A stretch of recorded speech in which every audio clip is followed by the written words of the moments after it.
Welcome back, everyone, to another episode of College Hockey Talk. On today's podcast, I am joined by former Cornell women's hockey player Finley Frechette. Finley, welcome to the podcast, and how's everything going? Thank you so much for having me. Everything's going great. I love being on podcasts and being able to reminisce. Well, that's good to hear. Now, what have you been up to, I guess, since graduating Cornell a few months ago? Yeah, since graduating, I actually got a job, kind of a dream job. I'm working for ESPN in Connecticut, and I am actually assigned to work on the NHL as my first assignment, which is one of the coolest things ever. So I'm really excited. I haven't fully gotten completely started. I've had a bunch of training and stuff, but the season doesn't start up until October 12th, so I have some time to figure everything out, but really exciting so far. That's awesome. Like, what's your specific job? Like, are you, like, helping out, like, the media members? Or are you, like, doing some camera work or production? Like, what's your specific Yeah. role? I'm doing a lot of behind the scenes, cutting highlights, voiceovers, stuff like that. And I'll be working for the first month once the season starts with In the Crease, which is their hockey segment. And ESPN's really investing a lot back into the NHL because they haven't had a deal with them for a while. So they're starting their 7-year deal this year, which is great for me coming in as a new employee. But I'm kind of going to immerse myself in a little bit of the event side of things and studio side and see what I end up liking the most and what I'll want to pursue later in my career as well. Well, that's awesome, man. Is In the Crease kind of like a highlight show, like NHL on the Fly? I don't know if you remember that show, but that was what NHL Network had, and I think they still have that show. Is it something like that? Yeah, it's something like that, and I think it's all still evolving as we figure out how we're specifically going to cover the teams.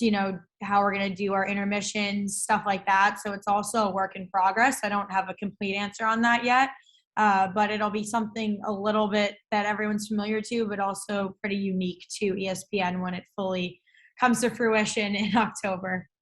So you'll be just working the studio. You won't be having the chance to go to any games at all, because I think that'll be pretty cool for yourself to get the chance to go to like a Stanley Cup final or something like that. Yeah, I don't know right now. Everything with COVID is really putting a damper on stuff, and everyone thought it was over and now it's picking back up. So I'm not completely sure, but I know not just ESPN, but a lot of these media companies have adapted to covering a lot of different things from remotely and from the headquarters in Bristol for ESPN. So I don't know. I'm hoping I'll have the opportunity to travel, but I don't know for sure. Yeah, from the college hockey side of things, I saw the Frozen Four when they did it with UMass versus St. Cloud State, and it seemed like there were some people at the stadium. So I'm assuming more people will be able to go to the games Yeah, from ESPN hopefully. perspective. I hope that's back to where I hope that's back to where we're headed. Yeah, no, I totally agree with you on that. Now, do you still plan to watch college hockey for this upcoming year, even though you're working for the NHL? And who do you think will win the national championship for the women's side or for the men's side? Yeah, easy for me. I'm Cornell all the way Mhm. because I feel like I should still be part of the team because I should and get my final season. But also, my younger sister was able to take the whole year off last year, so she has 2 more years of playing at Cornell. So I'm super excited for her. I will definitely be watching the majority of her games that I'm not working, similar with the men's team, and we'll go from there. But Cornell all the way. That's awesome.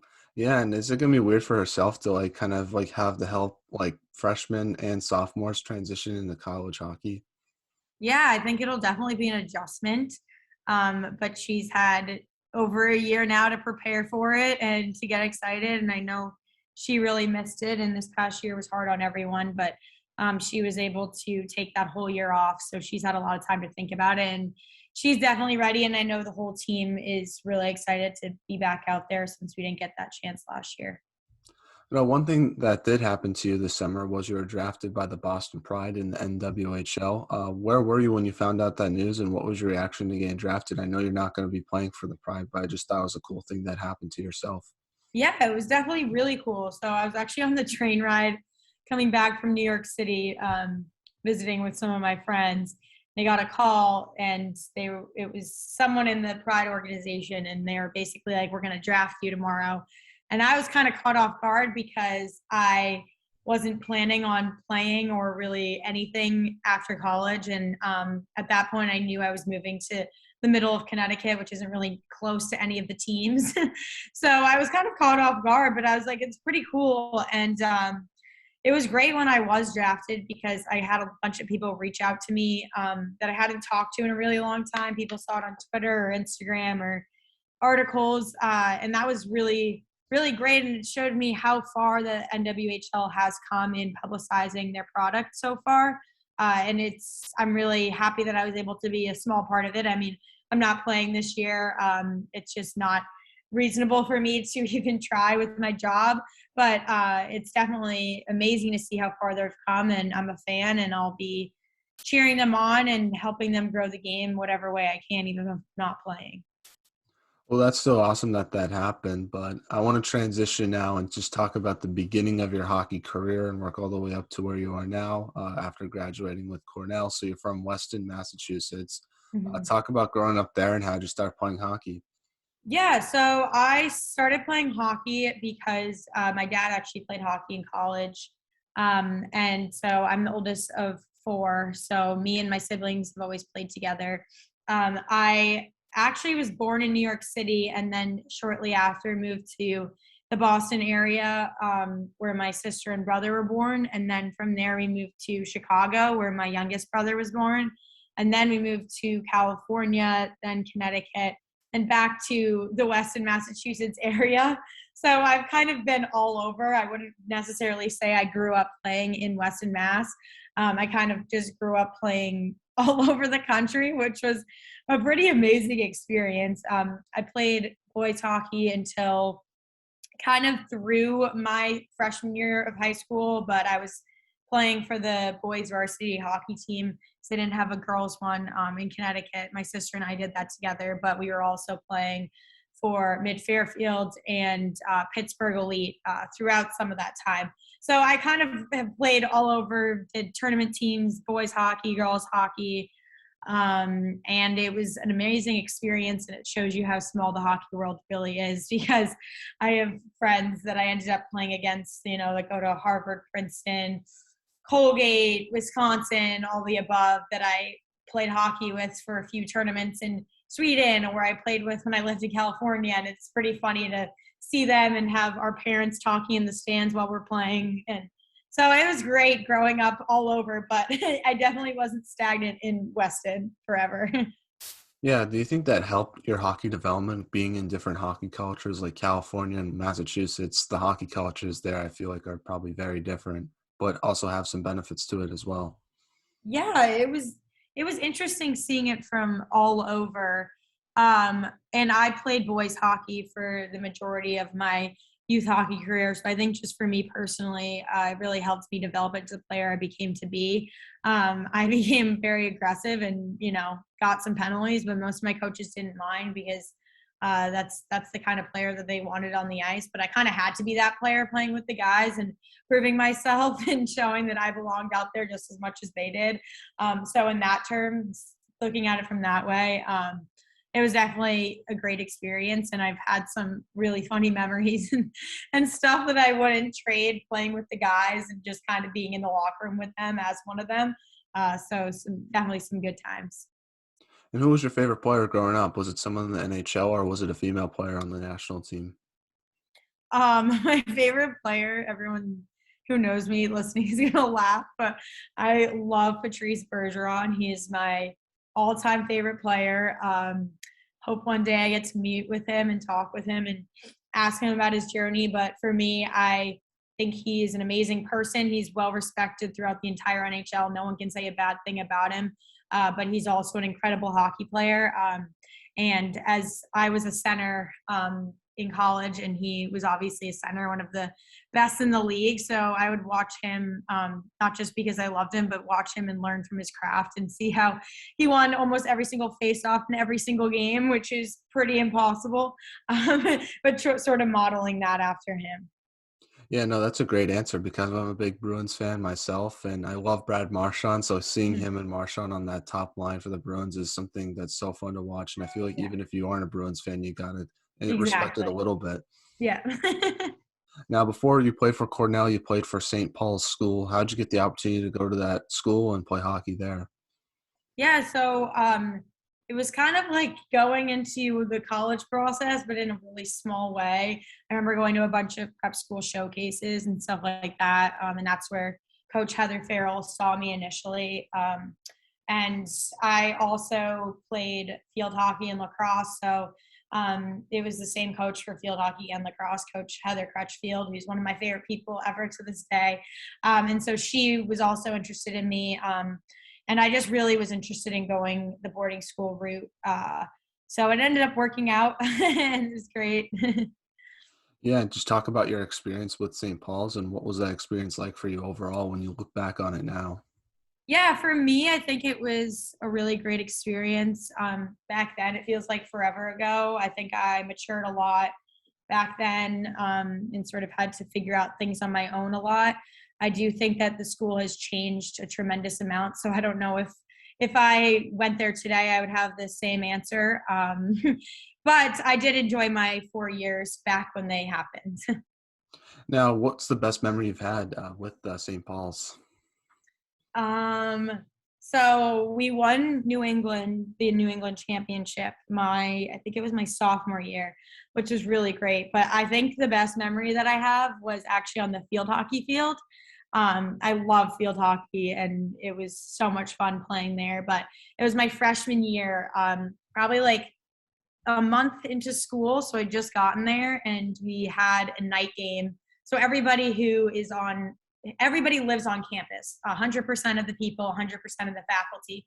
So we had a night game, which the chefs and everyone bring up a huge cookout and then everyone watches the game. So I don't remember who we were playing, but it was tied 0-0 in the last like 5 minutes of the game. And I got the ball, I hit the midfield and just kind of ran all the way down, dodged like 6 people and scored. And that ended up being the final of the game, was 1-0. But I can remember I was just a little freshman, but the whole fan section was chanting my name. And then the next day everyone was like, that's the girl who scored the goal. And so that was one of the coolest things ever because I was a freshman and I loved field hockey and I was pretty good at it because I was athletic and fast, but I hadn't really played too much.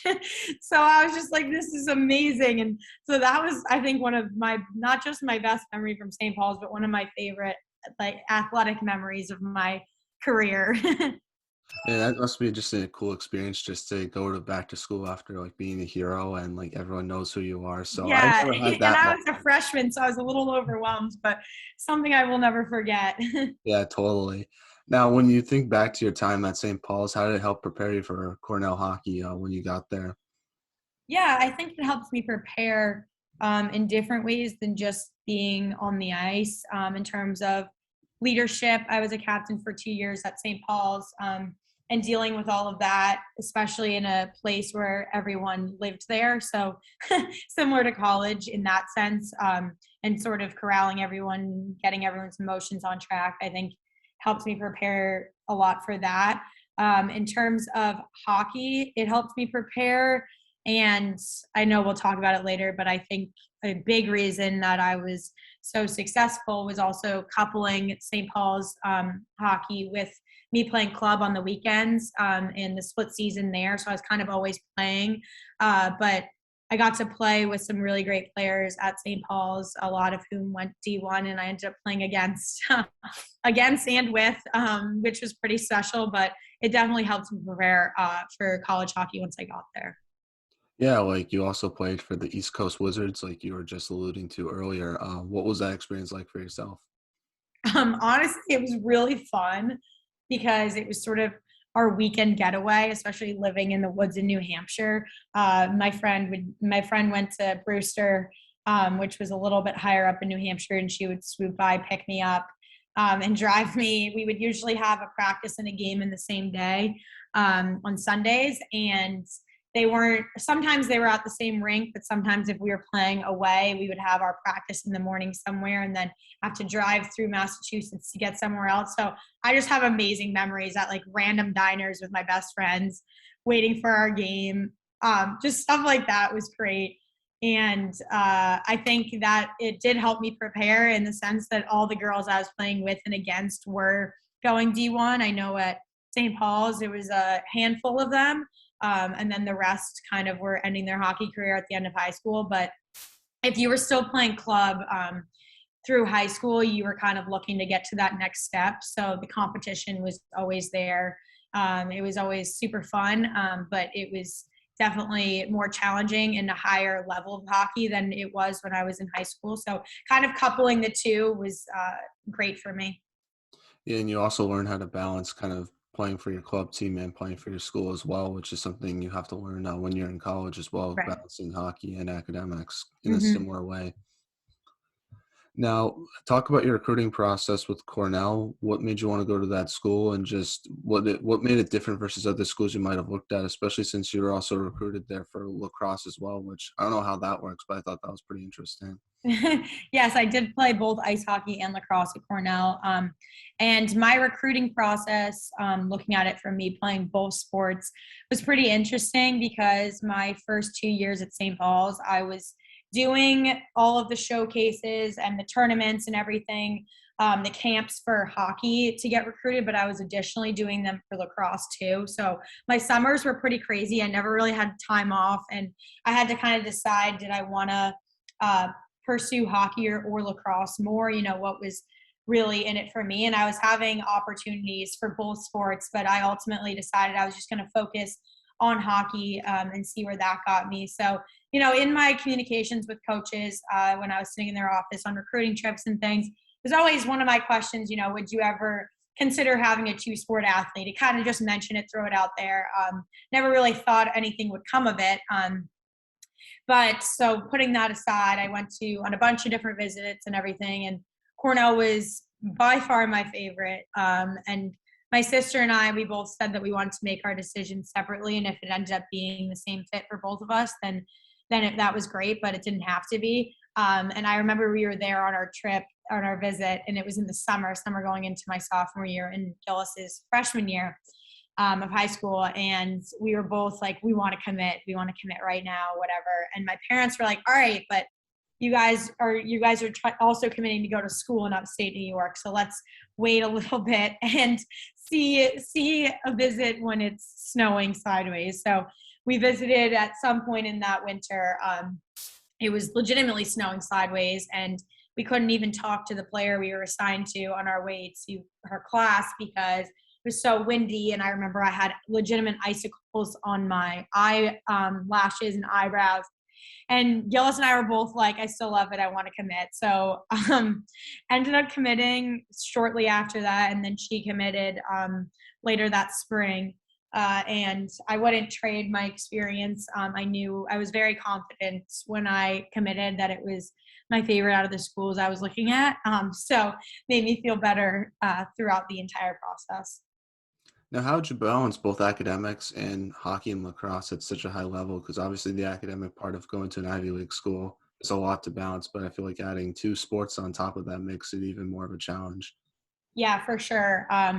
And going back to the previous question, I had kind of narrowed down where I wanted to go to school based on academics. So it was kind of Ivy League was the goal, was the dream. And I was really lucky that I had a lot of opportunities within that league to play.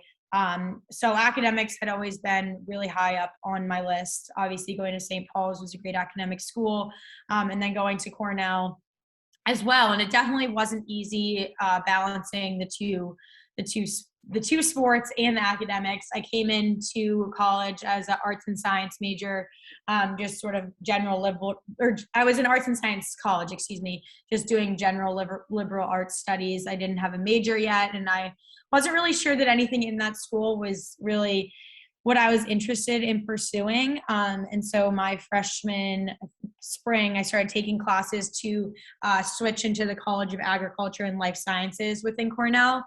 So I did that, and I became a communication major, which really opened up a lot of opportunities for me to pursue my passion of, podcasting like you, and hosting radio shows, helping out with radio, things like that. Which was great that I was able to switch over to the communication major. But overall, it was definitely crazy. I think both of my coaches from lacrosse and hockey can attest to how psycho mode I had to go in the fall with talking to both of them and having my schedules printed out because it wasn't really the full season for either sport. So I was balancing if I had to miss lacrosse practice this day because I was going to hockey, then the next morning I would have to go on the field early for lacrosse and and make up what I missed at practice the day before. But my coaches were amazing in that aspect, and especially the hockey coaches were great. They would come out with me and Gillis early in the morning and just go through whatever we were working on. If it was escape moves out of the corner, whatever we had missed, they would go through it with us. So it was definitely great, and it was challenging, but I realized something about myself that I always love having something to do. So if I don't have something to do, I feel like I should be doing something, and then whatever. But at Cornell, I definitely always had something to do. So that was great. That's awesome. Yeah. Now I want to now get into the hockey side of things. Just talk a little bit about some of the experiences you had. So in your freshman year, you lost to a great Colgate team in the ECAC semifinals. Just talk about what you learned during your first ECAC playoff experience, especially playing against a team like that because they ended up making it all the way to the national championship game. Yeah, I can say that that loss definitely stung for many reasons. One, they ended up winning the game with like 2 seconds left. So that was one reason. But two, because we lost that game and because, we tied a few games earlier in the season, we ended up missing out on the NCAA playoffs by a very, very small percentage point, like 0.13 or something.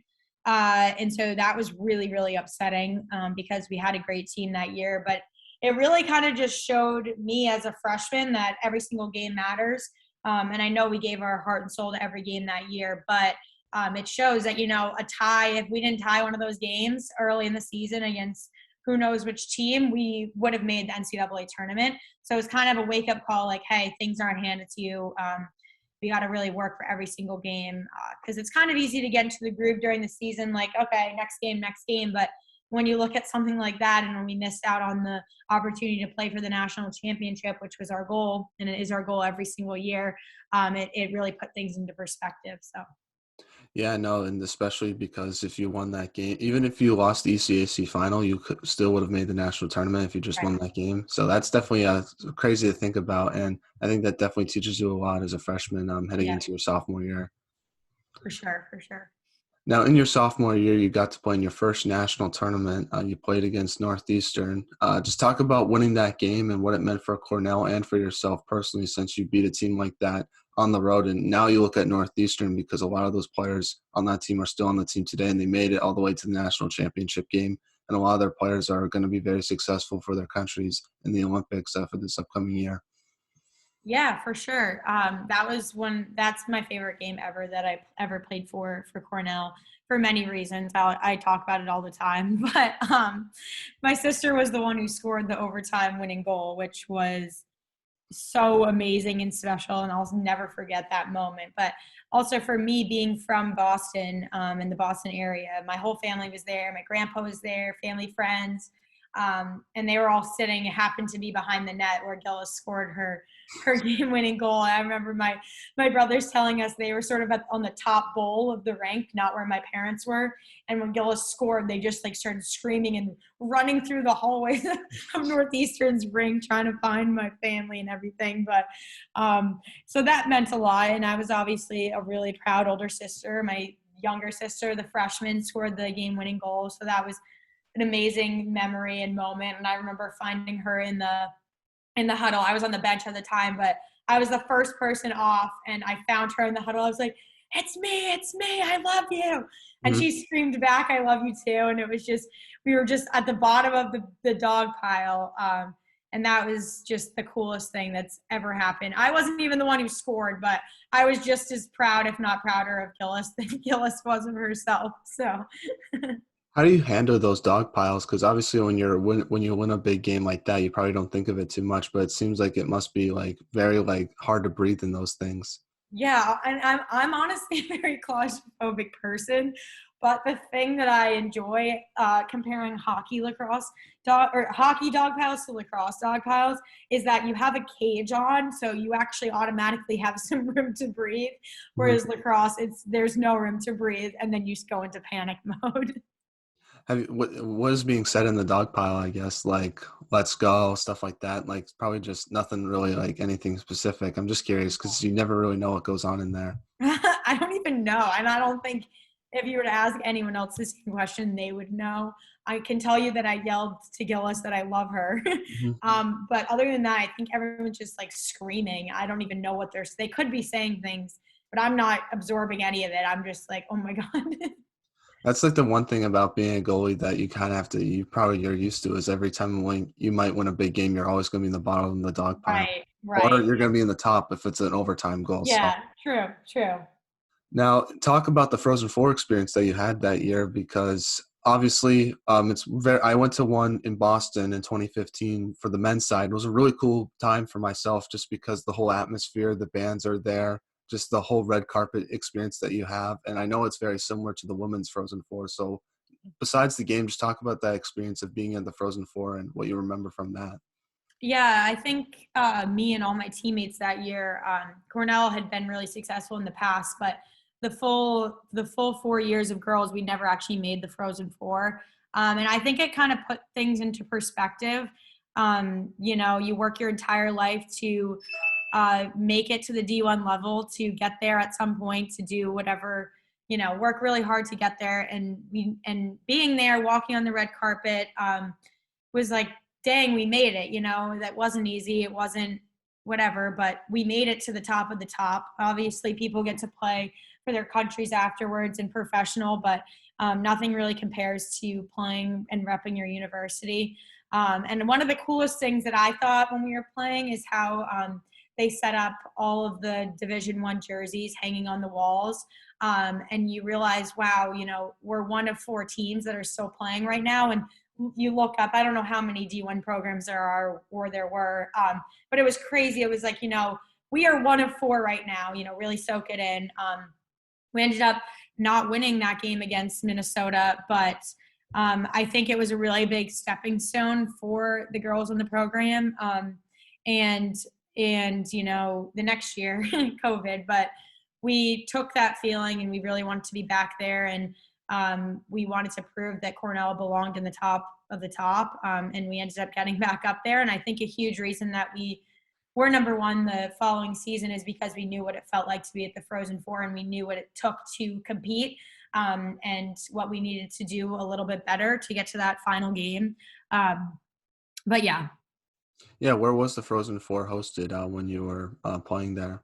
It was hosted at Quinnipiac, Oh, which that's was awesome. great. Yeah, so it was super close to my family. A lot of my family got to go, and all of the the parents on our teams got us the cutout heads, which I think Gillis and I are still in our basement, but they were holding them up in the stands, and yeah, it was really cool. Yeah, it's a really nice rink. So, and I want to talk a little bit about that game against Minnesota. What do you remember from that game, and what did you take away from that experience? Because Minnesota obviously ended up winning that entire tournament that season.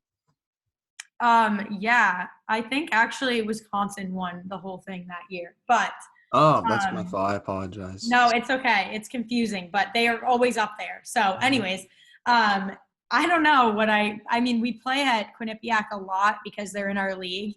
So I just felt like it was a different vibe when we got on the ice. I felt like the lights were brighter, the ice was whiter, everything was a little bit more fancy. And the game was really fast. But we hung in there, and the score was only 2-0, and it easily could have gone either way. But it kind of just shows when you get up to that top level, to being one of the 4 teams still playing, that you can't really make many mistakes, and if you do, your opponent will capitalize on them. Now, like you were saying earlier, Cornell was one of the best women's hockey teams in the country by far. Your junior year, what did your team do to maintain that success throughout the regular season, heading into the ECAC playoffs? Yeah, we were very successful that year.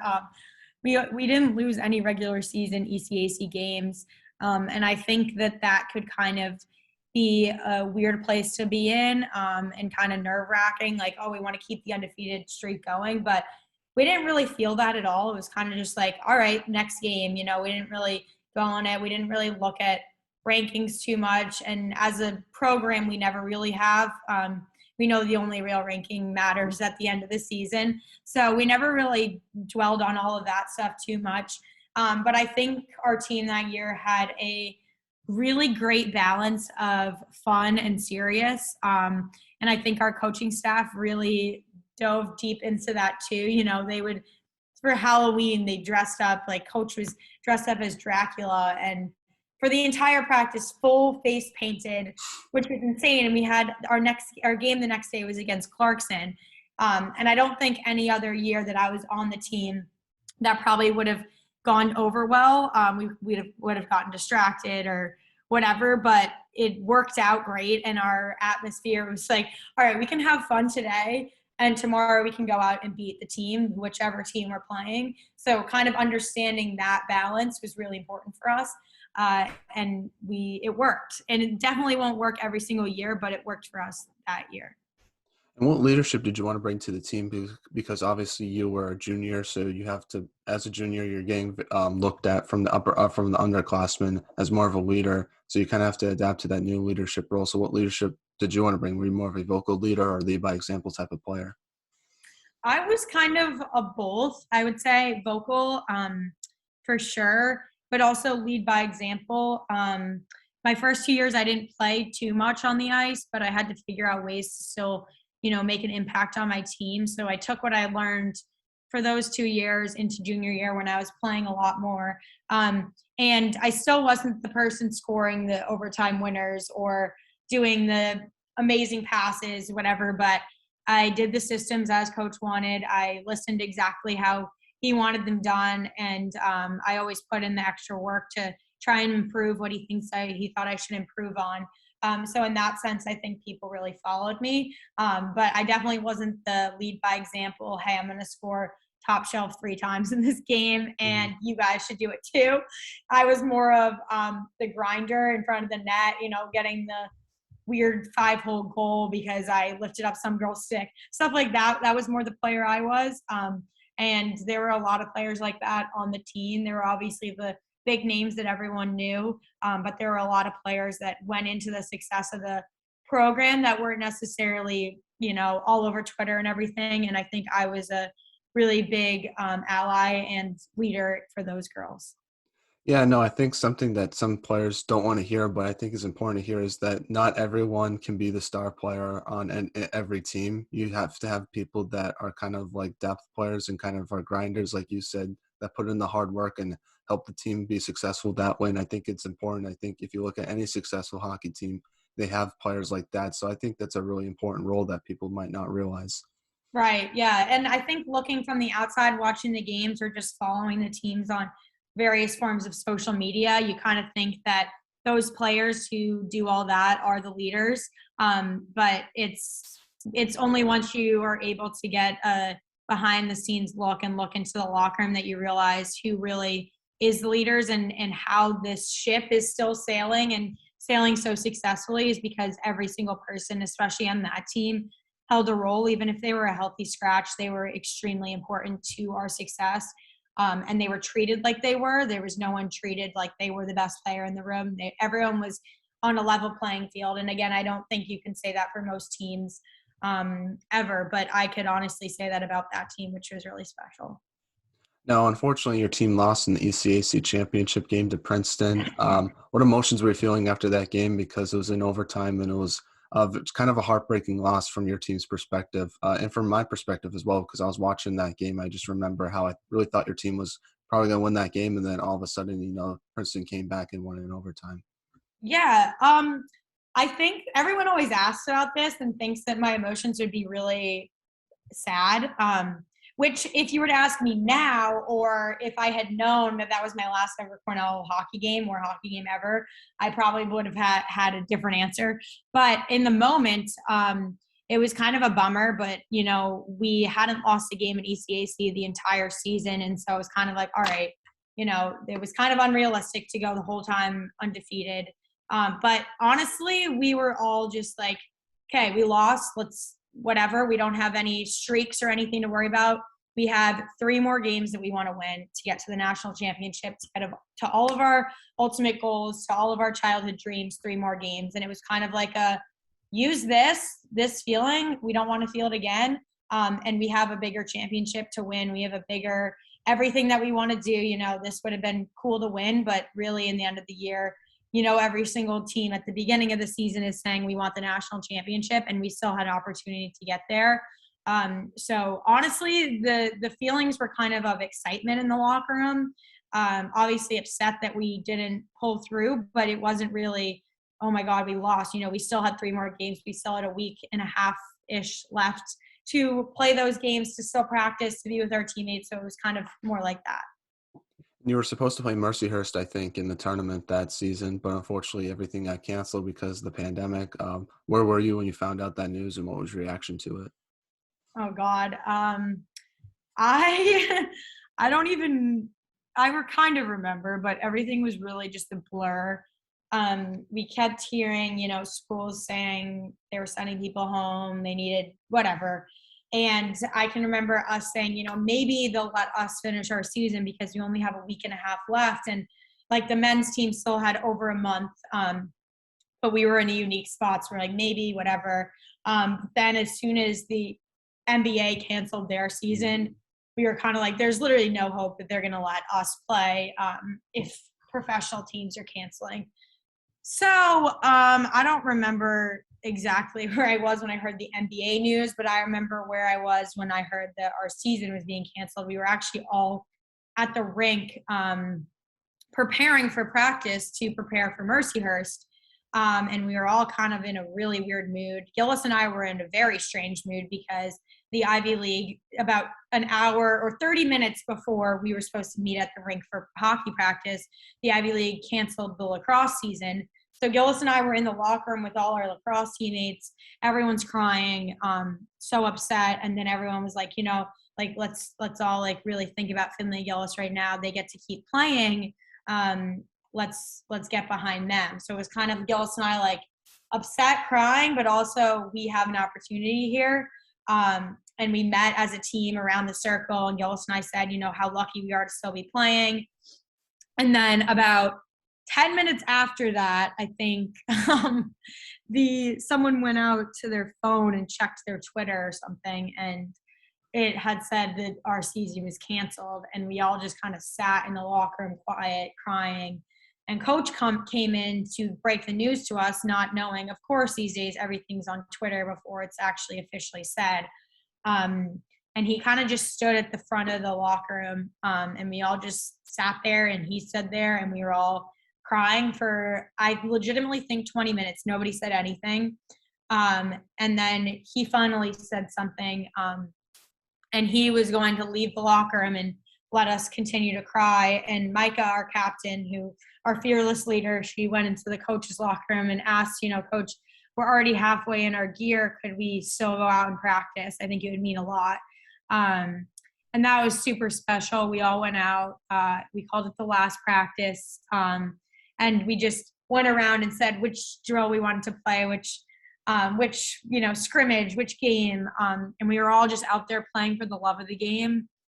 Because obviously we wanted to be competing and practicing for the national championship and winning that, but we didn't get that. So it kind of broke it down more to the love for our teammates, for the game of hockey, for Cornell hockey, and how special it meant that we weren't just all dispersing when we found out our season was over. We were legitimately still on the ice practicing. And that moment meant so much to me. And I know all my teammates, no one wanted to get off the ice at all. We sat in the middle of the ice of Lina, played our favorite win songs, and we're in a huddle. And there's a picture that Katie Harris, our trainer, had taken, and it was Coach. He was standing on the bench looking out over us, and then all of us in the huddle with our sticks in the air, because no one wanted to really accept the fact that it was over, and that our dream run, basically being undefeated and #1 in the nation and accomplishing everything we needed to up until that point, we didn't really want to accept that it was over. But it was something I'll never forget, and I know that team will always be bound by those memories and by that hardship that we all had to go through together, because it was a really special team. So. Did it compare to when the season was canceled, I guess, last year? Since I was talking to one of the freshmen on your team, or I guess sophomore now, and they said it was like on Zoom, and it was kind of obviously disappointing, but it was kind of expected when the Ivy League announced that fall sports weren't going to play. So it was a little bit different for that from that cancellation. Um, yeah, for me, I knew going into this year that there was no way we were going to have a season. And I know people kept saying, the Ivy League will do it. And I'm like, no, they won't. They put academics first and aren't going to sacrifice that for our hockey season or our lacrosse season. So I kind of knew going in that my role on the team this year and being elected captain and everything was going to be a lot different than me serving on the ice. So I knew that we weren't going to have a season. But still, when we had the Zoom meeting with our athletic director and he told us officially, it obviously hit me really hard because I was like, wow, that I'm done playing hockey. It's been my entire life, every single day I'm like, oh, when do I get to go on the ice? Over the summers, when am I practicing? Whatever. Loved the feeling of competing. And for me, I was just like, oh my God, that was it. So it was upsetting in that sense, but I kind of knew it was going to happen. So I wasn't really played by the Ivy League. I knew that going in and enrolling in these semesters, I wasn't going to be playing again. So I took on a different type of role in Cornell hockey and tried building up like the freshmen you were talking about, teaching them the history and all the traditions that we have, even if we couldn't be playing, so that the next season, this one that's going to happen when I'm not there, they can jump right back. Like we weren't just out for an entire year and be back in the top 10, top 5 of the D1 landscape. Yeah, how was it weird kind of meeting the freshmen because I feel like it's all online for the most part. So how'd you get to like meet the freshmen this past year when everything was kind of through Zoom? Yeah, it was honestly really hard. Cornell had some extremely strict rules and guidelines about who you could be with, how long you could be with them for, the amount of people you could be with, and obviously then the whole thing of if someone tested positive, then who were you in contact with and who were you in contact with, and you could get in trouble because you had seen one of the freshmen for 2 minutes and your mask was below your nose or something. So it was kind of like you were walking on eggshells at all times. But I was trying, I took the freshman apple picking into my favorite place to get apple cider donuts, stuff like that, obviously isn't ideal, but little things to welcome them to the team.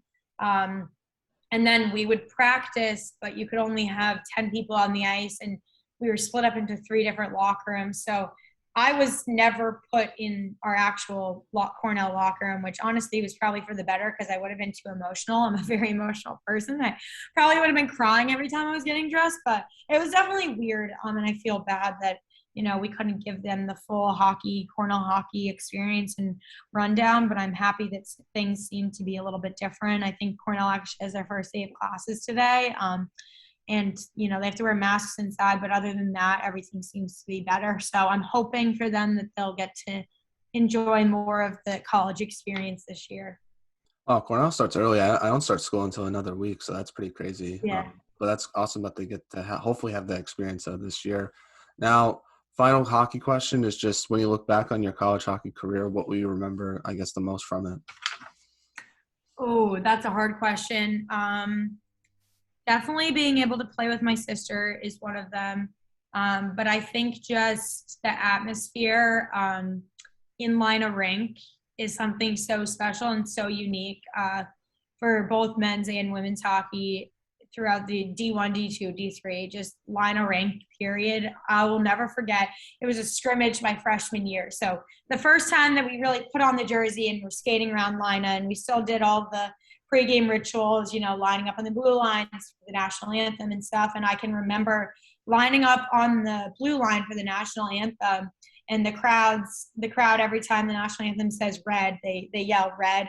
And they did that. And I was just like, oh my God, it was one of those moments. Like I made it. I legitimately made my dream come true. And it was no small task. I worked so hard for this, but it was like, oh my gosh, all these people are here cheering me and my teammates on. And just being able to do that next to my best friends who we all shared the same goal. We all had to wake up at 4:30 in the morning for preseason or to skate or whatever it was. And definitely not easy, but it made it all worth it.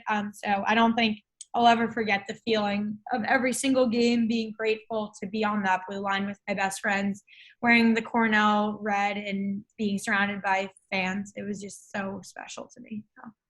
You got to play with Nwhl, who obviously now is with Team Canada for the World Championships. What was she like as a teammate, both on and off the ice? And do you have any good stories with her? Because I heard she's one of the best off the ice. She is one of the best people to work out with, just because she goes so hard in the gym. Yeah, she does.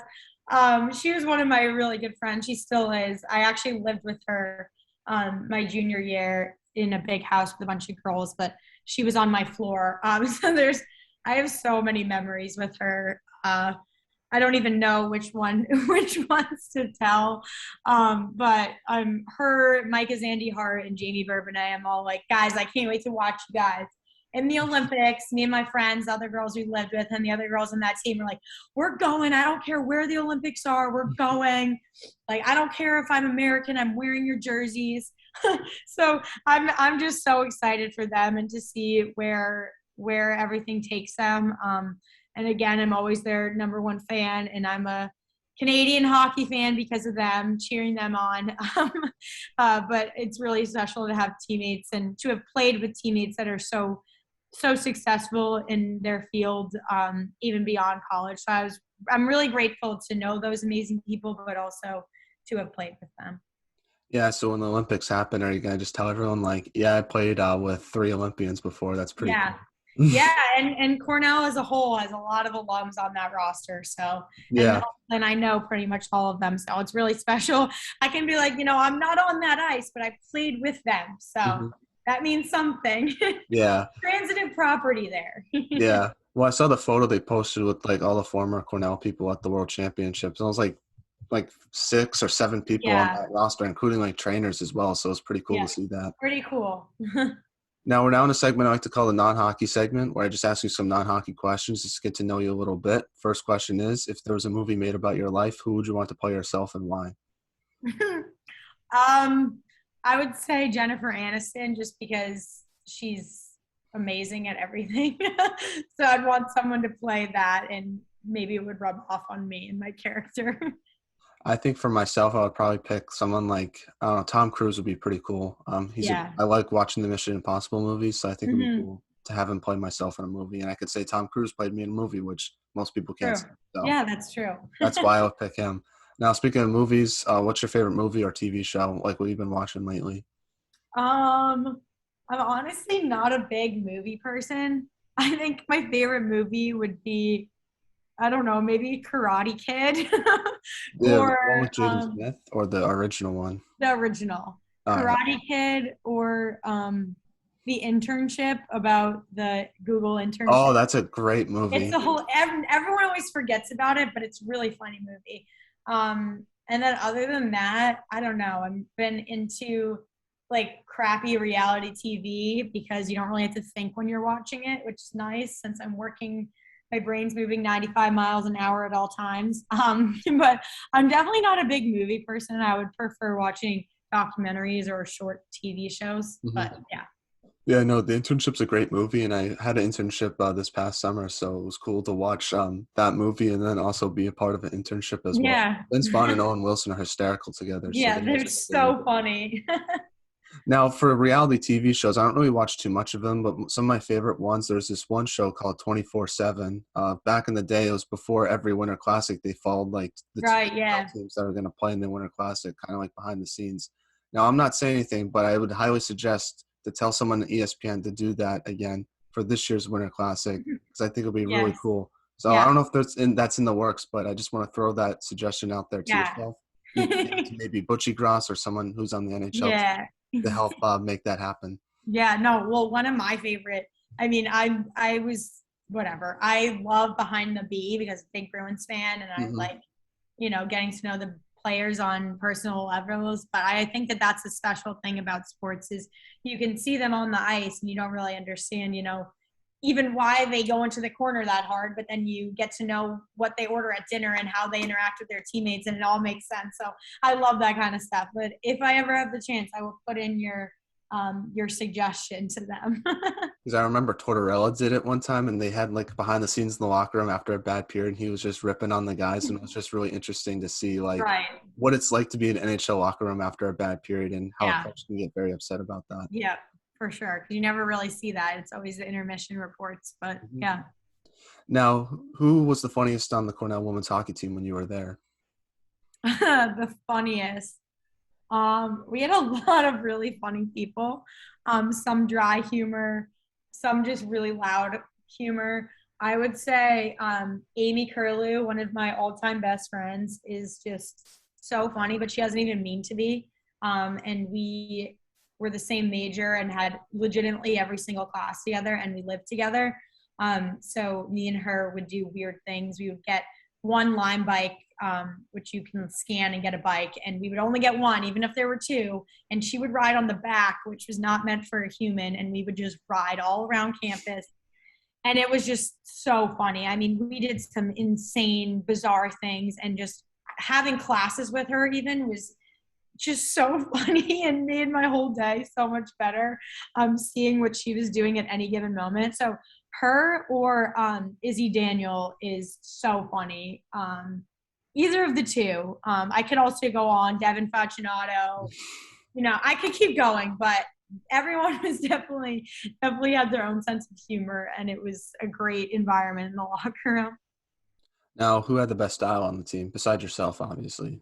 Besides myself, a little workaround to that, I would say one of them was Gillis, my sister, which we share almost all of our clothes, but she tends to style them better. So her or Devin Facinato she can wear anything and rock anything, and definitely either of them. Also Kristen O'Neill. Mm-hmm. Now, back to some hockey questions now. My first question to you is what should be done to help grow women's hockey? I think just more people investing in the game. I think that there's big opportunities within the NHL and within the specific teams to invest in the game. People don't realize how far a tweet will go or Instagram post, especially in a league that's trying to grow. I know there's two leagues, but anything to grow the game, I think would be beneficial.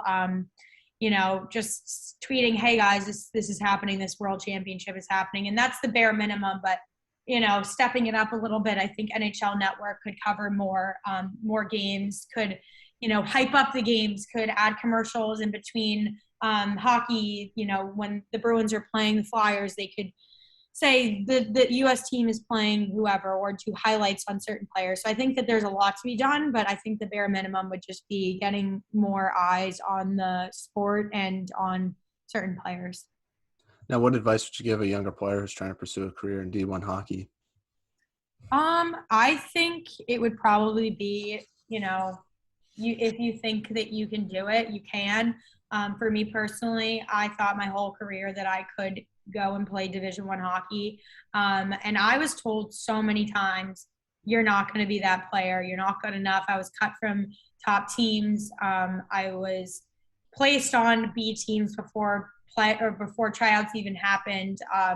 And one of my favorite things to say is that those teams that I was placed on B teams before the cuts even happened, all those girls that were on the A team, of all of them, there was only one that went to play Division I hockey. And I truly believed in myself, and I didn't let it get to me. I was just like, screw these people. They'll see one day. And I ended up playing Division I hockey, and they didn't. And so, don't give up on yourself. And with that being said, it's not going to come easy, grinding in the mornings. Every Christmas break, me and my siblings would wake up at 5 a.m. every single day. I would never sleep in and go to the rink, play, go to the gym, whatever it was. It honestly didn't seem like a chore. It seemed like something, we all wanted to do, and we were doing it together. So the combination of, if you think you can do it, you can, but also it's a lot of hard work, and you have to be willing to put that work in. Now, do you have any shout-outs before the interview ends, just to your family members, friends, former teammates, former, I guess, current coworkers now, maybe with ESPN? I'm not quite sure, but anyone you want to shout out? I would say shout out to the Cornell alums that are competing right now for Hockey Canada. Super proud of you guys, and really proud to have worn the Cornell the Cornell letters with you. And then also shout out to the upcoming season that Cornell is going to have, and all the girls that are so lucky to still be playing. I obviously didn't get the chance to finish out 4 years on the ice, but I'm really excited for you all, and I'm cheering you on. I'll be emotional that I'm not out there, but I'm really happy that you guys get to be out there. Now, will you still be doing that Cornell women's hockey podcast, or is the series officially over? I'm just want to know. Yeah, no, the series has come to an end. I Mm-hmm. thought about continuing it, but it was really just meant to give the fans a behind the scenes look at the team. And obviously I would still have that in a sense, but I wouldn't be in the locker room every single day. I wouldn't be, in the small team meetings, the stuff like that. So wasn't really in the cards, but my final episode, my ode to hockey, was very emotional, and goes through a lot of my hockey career and sort of where I came from, why I'm the player I was, the person I was, and how much the sport really meant to me. So I figured that episode 24, was a perfect one to end the podcast on. Well, I highly recommend for our listeners to listen to that, even though it is over. It's a great listen, in my opinion. So thank you so much for Finley for coming on the podcast. It really means a lot to me. I wish you all the best for your future endeavors. It really means a lot to me to do this interview, and thank you so much. I really appreciate it. Thank you so much for